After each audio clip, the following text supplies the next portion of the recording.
C'est peut-être ton cas. Lorsque ton adversaire te colle au niveau des cordes, au niveau du coin du ring, tu peux avoir une certaine frustration de ne pas pouvoir t'exprimer et surtout t'échapper de ces assauts lourds et puissants. Dans cette vidéo, j'aimerais justement te donner des outils qui vont te permettre justement de pouvoir faire face à ce genre de boxeur agressif. Des choses que j'ai pu aussi assimiler ici au Mexique qui te permettront à la fois justement de pouvoir mieux contrer ton opposant, mais surtout t'échapper de tout ça. Reste vraiment attentif à la fin de cette vidéo, car le dernier point est très efficace. Aussi, si tu souhaites en savoir plus sur mes prochains camps de boxe, j'en parlerai à la fin de cette vidéo. Clique sur le lien dans la description ou dans la bio pour aussi recevoir une petite formation que je t'offre. Avant de te parler des plus grosses techniques, il y a un truc que tu peux faire en shadowboxing que font beaucoup de boxeurs ici au Mexique, c'est qu'ils vont avoir cette tendance à se déplacer au niveau des cordes, comme cela, avec des pas chassés, tu vois. Donc tu vas t'amuser à la fois, tu vois, à te déplacer comme ça, et à faire tout le ring. Chose qui est très intéressante, c'est que aussi ils ont cette tendance à beaucoup jouer avec leur buste, tu vois, comme cela.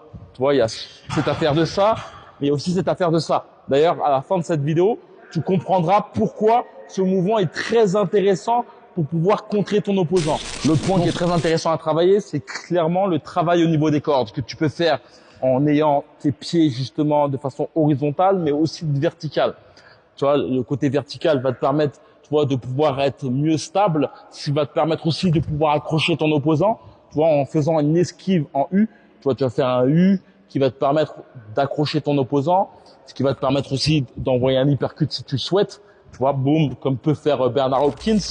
Une chose qui est très intéressante aussi, c'est de jouer quand tu es de façon horizontale, de jouer avec les cordes, de te mettre sur une corde et justement, tu vois, de jouer avec à la fois tes talons et tes épaules, ce qui va te permettre, tu vois, de pouvoir, tu vois, tac, je mets mon poids à ce niveau-là, ce qui va me permettre de frapper par la suite. Tu vois, c'est un truc très intéressant à faire, ça, tu vois.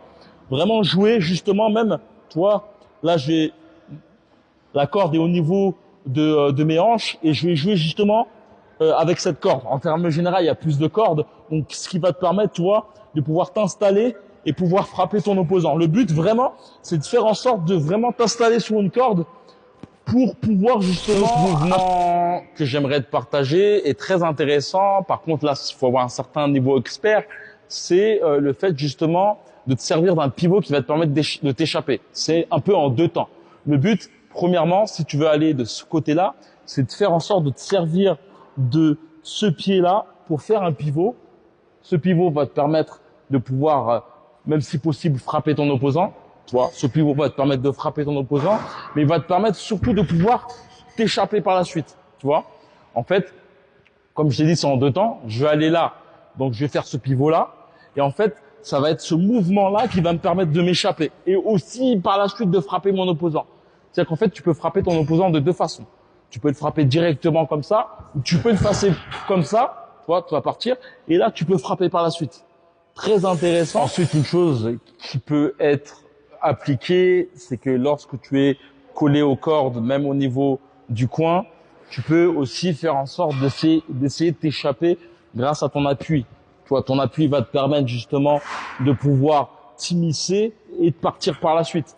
Fais en sorte, si possible, de te servir justement, toi, de ton bouclier, tu vois, de ton poing et ton avant-bras pour pouvoir justement éviter de prendre des coups et ensuite, tu vois, d'effectuer une sorte de rotation qui te permettra de pouvoir aller derrière ton opposant. Chose qui est très intéressant pour ce genre de mouvement, c'est de te servir justement ton avant-bras. Tu vois, cet avant-bras, tu peux t'en servir pour te protéger concrètement, c'est pour rentrer entre toi et ton adversaire dans les cordes. Mais tu peux, si tu souhaites, tu vois, te servir de cet avant-bras-là pour essayer de mettre ton bras à ce niveau-là et tu vois, d'essayer très important, d'avoir ton pied là derrière ton opposant et te servir justement du pivot entre ton épaule et ton talon pour pouvoir justement amener ton adversaire là et le frapper par la suite. Chose que tu peux faire même de cette façon-là, boum, vois, je me sers de talon épaule, ce qui va me permettre, tu vois, de pouvoir pousser mon adversaire et le mettre derrière moi. Après, tu peux le faire de plusieurs façons, hein, tu vois. Imagine que tu accroches ton adversaire. La chose qui est très importante, c'est avoir le pied pivot derrière ton opposant, parce que c'est celui-là avec lequel tu vas t'accrocher et qui sera, tu sais, la terminaison de ta position. En gros, si ton pied n'est pas derrière ton opposant, lorsque tu vas faire ton pivot, tu seras mal placé. D'où l'importance vraiment d'être derrière ton opposant pour pouvoir vraiment, tu vois, ensuite avoir une position. Parler de ce genre de mouvement, tu vois, que font les Mexicains, et clairement, ce mouvement, tu peux le faire de la sorte. Tu vois, boum, ce qui te permet, si possible, de t'échapper, mais en clair, ça peut te permettre, tu vois, boum, tac, t'es sur cette jambe-là, ça va te permettre d'envoyer un uppercut, frapper et partir, tu vois. C'est un truc très intéressant. Je pense que Mike Tyson le faisait beaucoup, ce genre de mouvement.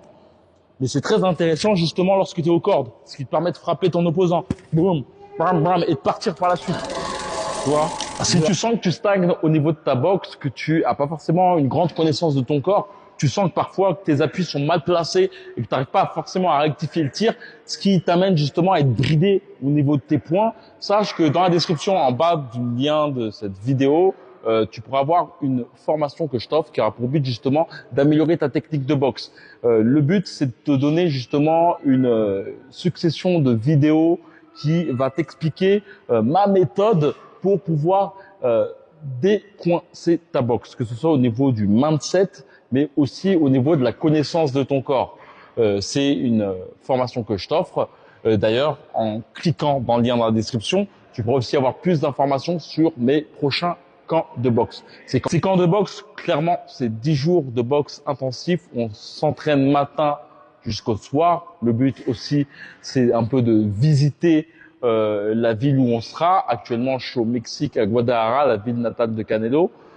Et clairement, voilà, le but, c'est vraiment de décoincer ta boxe en travaillant en profondeur sur la mobilité de ton corps, de tes épaules et tout le reste. D'ailleurs, en cliquant dans le lien dans la description, tu verras la vie d'une plus d'une trentaine de boxeurs qui ont décoincé leur boxe. On se retrouve dans les coulisses et comme d'habitude, que la boxe est avec toi. Ciao.